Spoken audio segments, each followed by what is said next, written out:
ಕಿಸಾನ್ ಸಂಘ ಯಾವ ರೀತಿ ಸಂಘಟನೆ ಆಗಬೇಕು, ಗ್ರಾಮದಲ್ಲಿ ಯಾವ ರೀತಿ ನಾವು ಸಮಿತಿಗಳನ್ನು ರಚನೆ ಮಾಡಬೇಕು. ಈಗ ತಾಲೂಕಿನಲ್ಲಿ ಸುಮಾರು ಒಂದು 30-40 ಅಥವಾ ಹಳ್ಳಿಗಳಿಂದ ನೀವು ಬಂದಿರ್ತೀರಿ. ಈಗ ಪ್ರತಿ ಹಳ್ಳಿಯಲ್ಲಿ ತಾವು 10, 2, 3, 4, 5 ಜನ ಅಕ್ಕಂದಿರು, ತಾಯಂದಿರು, ಮತ್ತೆ ಯುವಕರು, ದೊಡ್ಡವರು, ನಮ್ಮ ಪೂಜ್ಯ ತಂದೆ ತಾಯಿ ಸಮಾನರು ತಾವೆಲ್ಲರೂ ಕೂಡ ಬಂದಿದ್ದೀರಿ. ನೀವು ಒಂದಷ್ಟು ಸಮಿತಿಯನ್ನ ಅಂದ್ರೆ ಒಂದು ಕಮಿಟಿಯನ್ನು ಮಾಡ್ಕೋಬೇಕು. ಕಮಿಟಿ ಅನ್ನೋ ಪದ ಇಂಗ್ಲಿಷ್ ಪದ, ಸಮಿತಿ ಅನ್ನೋ ಪದ ಕನ್ನಡ ಪದ. ದೊಡ್ಡವರು ಒಂದು ಒಳ್ಳೆ ಮಾರ್ಗದರ್ಶನ ಕೊಡಬೇಕು. ಈಗ ನೀವೆಲ್ಲ ಜಾಸ್ತಿ ದೊಡ್ಡವರು ಇದ್ದೀರಿ. ಯುವಕರಿಗೆ ಗ್ರಾಮಗಳಲ್ಲಿ ನಾವೊಂದು ರೈತರ ಒಂದು ಸಂಘಟನೆ ಮಾಡ್ಕೋಬೇಕು, ಒಂದು ಗ್ರಾಮ ಸಮಿತಿ ರಚನೆ ಆಗಬೇಕು. ಅದು ಯಾವ ರೀತಿ ಇರಬೇಕು, ಒಂದು 7-8 ಜನ ಸದಸ್ಯರು ಅಂದ್ರೆ ಕಮಿಟಿಯಲ್ಲಿ ಮಿನಿಮಮ್ ಅಂದ್ರೆ 11 ಜನದವರೆಗೂ ಕೂಡ 22 ಜನ ಸದಸ್ಯರನ್ನ ಒಂದು ಒಟ್ಟುಗೂಡಿಸಿ 7 ಜನ ಸಮಿತಿಯನ್ನ ರಚನೆ ಮಾಡೋಂಥದ್ದಾಗಬೇಕು. ಇದು ಯಾಕಂತ ಹೇಳಿದ್ರೆ ಗ್ರಾಮ ಉದ್ಧಾರ ಆದ್ರೆ, ಗ್ರಾಮದಲ್ಲಿ ರೈತ ಭದ್ರತೆ ಆದ್ರೆ ದೇಶ ಭದ್ರತೆ ಆಗ್ತದೆ. ಮೊದಲು ನಮ್ಮ ಗ್ರಾಮವನ್ನು ನಾವು ಭದ್ರಪಡಿಸ್ಕೋಬೇಕು. ಆ ಗ್ರಾಮವನ್ನು ಭದ್ರಪಡಿಸ್ಕೋಬೇಕಂದ್ರೆ ಕೆಲಸಕ್ಕೆ ಬಾರದೆಲ್ಲ ಮಾತಾಡ್ತಾ ಇರ್ತೀವಿ. ಏನೋ ಆ ಮನೆ ಗಲಾಟೆ, ಈ ಮನೆ ಗಲಾಟೆ, ಅವ್ನ ವ್ಯಾಪಾರ, ಇವನ್ ಬಿಸ್ನೆಸ್, ಅವ್ನಿಗೆ ಅಷ್ಟು ಲಾಭ ಬಂತು, ಇವನಿಗೆ ಇಷ್ಟು ಲಾಭ ಬಂತು.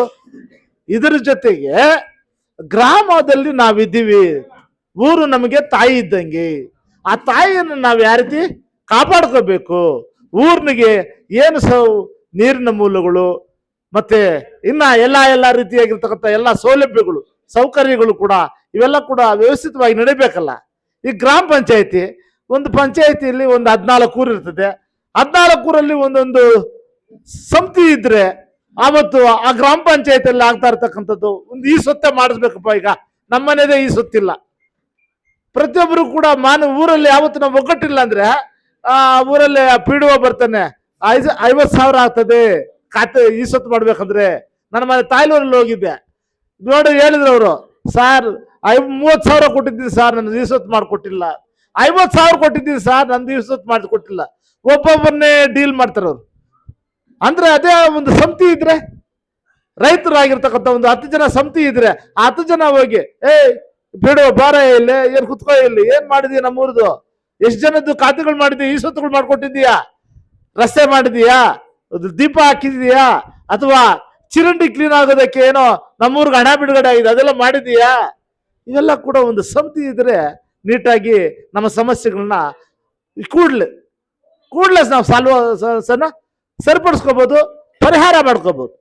ಮತ್ತು ವಿಶೇಷವಾಗಿ ರೈತ ಸಮಿತಿಗಳು ಯಾಕೆ ರಚನೆ ಆಗ್ಬೇಕಂತ ಹೇಳಿದ್ರೆ, ಇವತ್ತು ರೈತ ಇಲ್ಲ ಅಂದ್ರೆ ದೇಶನೇ ಇಲ್ಲ. ಆವಾಗಲೇ ಅಣ್ಣ ಹೇಳ್ತಾ ಇದ್ರು, ಗಡಿಯಲ್ಲಿ ಸೈನಿಕ, ದೇಶದಲ್ಲಿ ರೈತ. ಅನ್ನ ಕೊಡೋ ರೈತ, ದೇಶ ಕಾಯೋ ಸೈನಿಕ. ಇವರಿಬ್ರು ತುಂಬಾ ಮುಖ್ಯ ದೇಶಕ್ಕೆ ಇಬ್ಬರೇ ಮುಖ್ಯ. ಈ ಮಧ್ಯದಲ್ಲಿ ಎಲ್ಲರೂ ಇದ್ದಾರೆ, ಇಲ್ಲ ಅನ್ಲಿಲ್ಲ. ಉಪಾಧ್ಯಾಯ ಬೇಕು, ಇಂಜಿನಿಯರ್ ಬೇಕು, ಡಾಕ್ಟರ್ ಬೇಕು, ಎಲ್ಲ ಬೇಕು. ಆದ್ರೆ ಇವರಿಬ್ರು ಇದ್ರೆ ತಾನೆ ಎಲ್ಲ ಬೇಕು. ಫಸ್ಟ್ ರೈತ ಬೇಕು. ಆ ರೈತರ ಕುಟುಂಬದಲ್ಲಿ ತಾಯಂದಿರು ತುಂಬಾ ಮುಖ್ಯ. ತಾಯಿ ಮನೆಗೆ ದೀಪ ಇದ್ದಂಗೆ, ತಾಯಿಯ ಮೊದಲ ದೇವರು, ತಾಯಿಯ ಮೊದಲು ಗುರು. ಹೆಣ್ಣೊಂದು ಕಲಿತರೆ ಶಾಲೆಯೊಂದು ತೆರೆದಂತೆ, ಹೆಣ್ಣು ಸಮಾಜದ ಕಣ್ಣು. ಇವತ್ತು ತಾಯಂದಿರಿರೋದ್ರಿಂದ ಈ ದೇಶದ ಸಂಸ್ಕೃತಿ ಉಳಿದಿದೆ.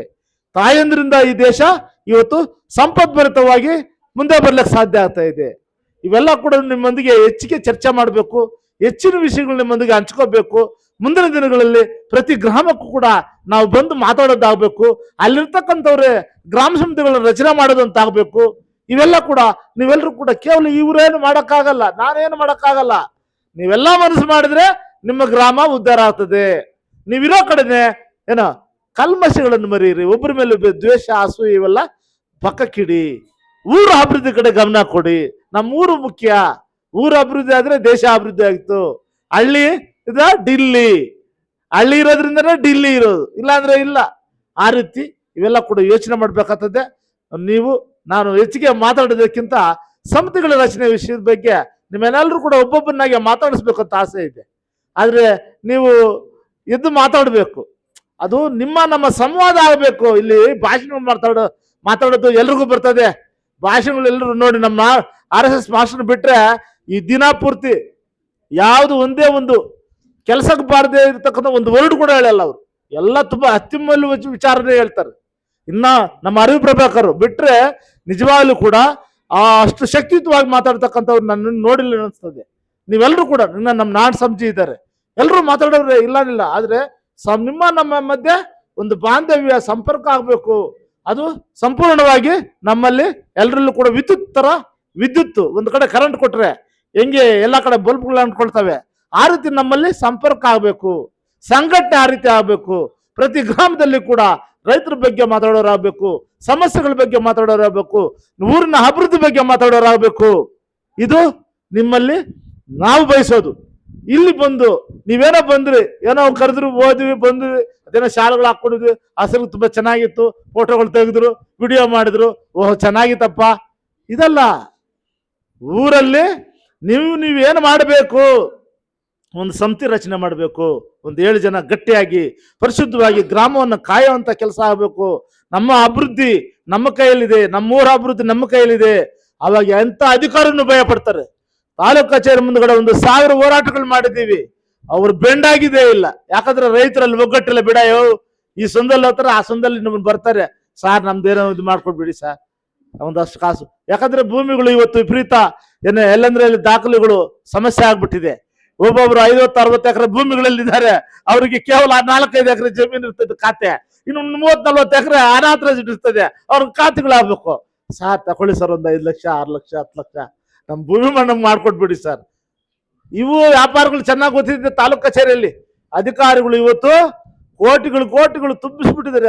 ನಾನು ಮನೆಯಲ್ಲಿ ಸುಮಾರು 1,600 ಕೆಜಿಗಳಿದೆ ಅಂತೆ ಬಂಗಾರ, ಪೇಪರ್ ಎಲ್ಲ ಹಾಕಿದ್ದು ತುಂಬಿಸ್ಬಿಟ್ಟಿದ್ದಾರೆ. ಪ್ರೀತ ಗೋಲ್ಡ್ ಬಂಗಾರ ಎಲ್ಲ ತುಂಬಿಸ್ತಾ ಇದ್ದಾರೆ, ನೋಟುಗಳು, ಕಾಂತಿಗಳು. ಯಾಕಂದ್ರೆ ಈ ರೀತಿ ಲೂಟಿಗೆ ಇಳಿದು ಬಿಟ್ಟಿದ್ದಾರೆ. ಭೂಮಿಗಳ ಬೆಲೆ ಜಾಸ್ತಿ ಆಗ್ಬಿಟ್ಟಿದೆ. ಈ ರೈತರು ಬಡಬಗ್ಗರು ರೈತರೆಲ್ಲ ಭೂಮಿಗಳಿಗಾಗಲೇ ಮಾರ್ಕೊಬಿಟ್ಟಿದೀವಿ, ಸುಮಾರು ಭೂಮಿಗಳು ಮಾರ್ಕೊಬಿಟ್ಟಿದೀವಿ. ಎಲ್ಲ ಈಗ ಭೂಮಿ ನಮ್ಮ ಕೈಯಲ್ಲಿ ಜಾಸ್ತಿ ಇಲ್ಲ, ಇದ್ರೆ 2-3 ಎಕರೆ 4 ಎಕರೆ ಭೂಮಿಯಲ್ಲೇ ಇರ್ತಕ್ಕಂಥದ್ದು ದೊಡ್ಡ ಕಂಪನಿಗಳವರು, ದೊಡ್ಡ ಇಂಡಸ್ಟ್ರಿಯಲ್ ಅವರು, ಭೂ ಮಾಫಿಯಾ ಲೀಡರ್ಸ್, ಅವ್ರ ಕೈಲಿದೆ ಭೂಮಿ. ಹಿಂಗು ನೋಡಿದ್ರು ನಮ್ಮ ಹತ್ರ ಇದ್ದಿದ್ದು ಭೂಮಿ ಅಂತೆ, ಆ ಭೂಮಿನ ಕೂಡ ಕಿತ್ಕೊಬಿಟ್ರಿ. ಈಗ ಆ ಭೂಮಿ 1 ಎಕರೆ 2 ಎಕರೆ ಇರ್ತಕ್ಕಂಥ ರೈತರು ಇವತ್ತು ನಾವೇನಾದ್ರೂ ಫೆನ್ಸಿಂಗ್ ಹಾಕಬಿಟ್ಟಿದ್ದಾರೆ. ಅವನು 60 ಎಕರೆ ಫೆನ್ಸಿಂಗ್ ಹಾಕ್ತಾನೆ, ಇನ್ನೊಬ್ಬನು 50 ಎಕರೆ ಫೆನ್ಸಿಂಗ್ ಹಾಕ್ತಾನೆ. ಅವ್ನು ಫೆನ್ಸಿಂಗ್ ಹಾಕ್ಬಿಟ್ರೆ ನಾವು ಆ ಭೂಮಿಯಲ್ಲಿ ಹೋಗಕ್ಕೆ ಆಗಲ್ಲ. ಹಿಂದ್ಗಡೆ ಇರುವಂತ ಭೂಮಿ ಅವನಿಗೆ ಮಾರ್ಕೋಬೇಕು, ಬೇರೆಯವ್ರು ಮಾರ್ಕೊಳಕ್ ಆಗಲ್ಲ. ಯಾಕೆ? ಮುಂದ್ಗಡೆ ಅವನಿದ್ದಾನೆ, ಅವನ್ ದಾರಿ ಬಿಡಲ್ಲ. ಇಂತಹ ಸಮಸ್ಯೆಗಳು ಕೋಟಿ ಇದಾವೆ. ಮೊನ್ನೆ ಮಾಲೂರಲ್ಲಿ ಇಂತಹ ಸಮಸ್ಯೆ ಬಗ್ಗೆ ದೊಡ್ಡ ಪ್ರತಿಭಟನೆ ಮಾಡಿದ್ವಿ, ಏನೂ ಆಗಲಿಲ್ಲ. ನಾವು ಕಡಿಮೆ ಇದ್ವಿ. ಅದೇ ಈ ರೀತಿ 1000 ಗಟ್ಟಲೆ ರೈತರು ಹೋಗಿ ನುಗ್ಗಿ ಅಧಿಕಾರಿಗಳನ್ನ ಗಲ್ಲಾಪಟ್ಟು ಹಿಡಿದು ಮಾತಾಡಿದಾಗ ಅವ್ರ ಹತ್ರ ಬಂದು ಭಯಪಟ್ಟು ಕೆಲಸ ಮಾಡ್ಕೊಡ್ತಾರೆ. ರೈತರ ಕೆಲಸನ ಅವ್ರ ಮನೆ ಹತ್ರ ಹೋಗಿ ಕೆಲಸ ಮಾಡುವಂತ ಒಂದು ಶಕ್ತಿಯನ್ನು ನಾವು ಬೆಳೆಸ್ಕೋಬೇಕಂತ ಹೇಳಿದ್ರೆ ಪ್ರತಿ ಗ್ರಾಮದಲ್ಲಿ ಕೂಡ ನಾವು ಸಮಿತಿಗಳನ್ನ ರಚನೆ ಮಾಡ್ಕೋಬೇಕು. ಇಲ್ಲಿ ಸುಮಾರು ಜನ ಎಲ್ಲರೂ ಕೂಡ ಒಂದಷ್ಟು ಅನುಕೂಲವಾಗಿ ಕೆಲವೊಂದಷ್ಟು ಇರ್ಬೋದು, ಆದ್ರೆ ಕಷ್ಟಗಳಲ್ಲಿರ್ತಕ್ಕಂಥ ರೈತರು ಸುಮಾರು ಜನ ಇದ್ದಾರೆ, ಭೂಮಿಗಳನ್ನು ಕಳ್ಕೊಂಡಂತವ್ರು ಇದ್ದಾರೆ. ಇರ್ತಕ್ಕಂಥ 2 ಎಕರೆ 3 ಎಕರೆ ಭೂಮಿ ಮಾಡ್ತಾ ಇರ್ತಾರೆ. ಪಾಪ ಅವ್ರು ದಾಖಲೆ ಮಾಡ್ಕೋಬೇಕಂತ ಹೇಳಿದ್ರೆ ಅವ್ರಿಗೆ ಮಾರಾಟ ಮಾಡಿದಂಗೆ ತಾಲೂಕು ಕಚೇರಿಯಲ್ಲಿ ಆ ಭೂಮಿನ ಅವ್ರಿಗೆ ಅರ್ಧ ಕೊಡ್ಬೇಕು. 3 ಲಕ್ಷ 2 ಲಕ್ಷ ಕೊಟ್ರೆ ಅವನು ಅದ್ರ ಮೇಲೆ ದಾಖಲೆ ಮಾಡ್ತೀನಿ ಅಂತ ಹೇಳುದು ಮಾಡೋದಲ್ಲ, ಮಾಡೋದ ಯಾವಾಗೋ ಗೊತ್ತಿಲ್ಲ. ಈ ರೀತಿ ಎಲ್ಲ ಮೋಸ ವಂಚನೆ ಗುರಾಗಿದ್ದೀವಿ ರೈತರು. ನಮ್ಮಲ್ಲಿ ಹೋರಾಟ ಅಥವಾ ನಮ್ಮಲ್ಲಿ ಒಗ್ಗಟ್ಟು ಇಲ್ಲ ಅಂದ್ರೆ ನಾವು ಸಂಪೂರ್ಣವಾಗಿ ಭೂಸ್ಥಾಪಿತ ಆಗುವಂತ ಕಾಲಗಳು ದೂರ ಇಲ್ಲ ಅಂತೇಳಿ ನಾನು ಹೆಚ್ಚಿಗೆ ಮಾತಾಡಲ್ಲ. ಮುಂದಿನ ದಿನಗಳಲ್ಲಿ ನಾವು ಇನ್ನೂ ಒಂದು 2-3 ಸಲ ಸೇರೋಣ. ಪ್ರತಿ ಹಳ್ಳಿಯಲ್ಲೂ ಕೂಡ ಒಬ್ರಿಗೊಬ್ರು ಸಂಘಟಕರಾಗಿ ಸಂಸ್ಥೆಗಳನ್ನು ರಚನೆ ಮಾಡಿಕೊಂಡು ನಾವು ಮುಂದೆ ಬಲಾಢ್ಯವಾಗಿ ಭಾರತೀಯ ಕಿಸಾನ್ ಸಂಘ ಕಟ್ಟೋಣ. ಜೈ ಬಲೋ ಭಾರತ್ ಮಾತಾ ಕಿ, ಭಾರತೀಯ ಕಿಸಾನ್ ಸಂಘಕ್ಕೆ, ಗೋ ಮಾತೆಗೆ, ಭೂ ಮಾತೆಗೆ ಜೈ ಬಲರಾಮ್ ಕಿ, ಜೈ ಬಲೋ ಭಾರತ್ ಮಾತಾ ಕಿ ಇಷ್ಟ ಹೇಳಿ ನನ್ನ ಮಾತು ಮುಗಿಸ್ತೀನಿ.